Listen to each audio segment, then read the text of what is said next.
Hi guys, for today's video magluto tayo ng vegetable lumpia. Ito yung mga ingredients: onion, tauge, carrots, cabbage, and beans. 5 lang ito guys. Magpainit lang tayo ng mantika sa kawali. Pag mainit na, ilagay na natin yung onion. Mimix lang natin ito guys. Ang hintayin itong mag-color little bit brown bago natin isunod yung susunod na ingredient. After 3 minutes guys, ito na yung onion natin. Nagkukulay brown na siya. Kaya mimix pa natin siya ng konti hanggang mag-color. Kunting brownish pa siya guys. Kaya ilagay na natin yung ating sunod na ingredients, yung carrots. Yung carrots kasi guys, matagal yung maluto. Kaya kailangan natin unahin. I-steam lang natin ito ng 5 minutes bago natin isunod yung sunod na ingredients guys.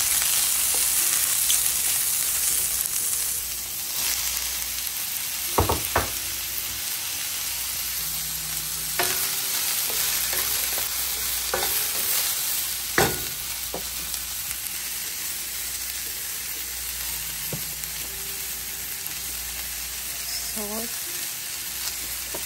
pepper,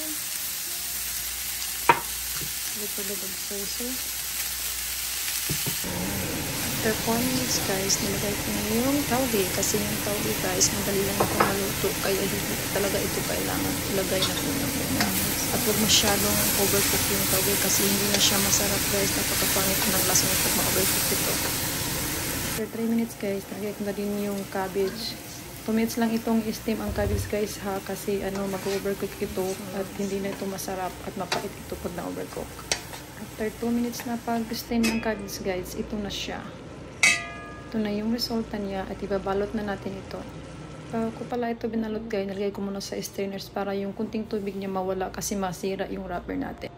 At ito na yun guys ang resulta after ko binalot. Kaya kayo dyan, magluto kayo mga mami. Thank you for watching. Sana nakatulong ito sa inyo. Thank you.